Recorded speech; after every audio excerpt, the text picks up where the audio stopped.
الذين آمنوا إذا تداينتم بدين إلى أجل مسمى فاكتبوه وليكتب بينكم كاتب بالعدل ولا يأبى كاتب أن يكتب كما علمه الله فليكتب وليملل الذي عليه الحق وليتق الله ربه ولا يبخس منه شيئا فإن كان الذي عليه الحق سفيها أو ضعيفا أو لا يستطيع أن يمله فليملل وليه بالعدل واستشهدوا شهيدين من رجالكم فإن لم يكونا رجلين فرجل وامرأتان ممن ترضون من الشهداء أن تضل إحداهما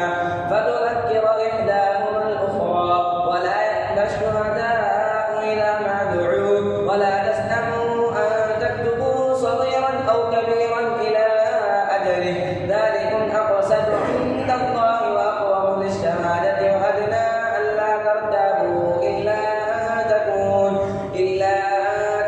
تجارة حاضرة تديرونها بينكم فليس عليكم جناح ألا تكتبوها وأشهدوا إذا تبايعتم ولا يضار كاتب ولا شهيد وإن تفعلوا فإنه فسوق بكم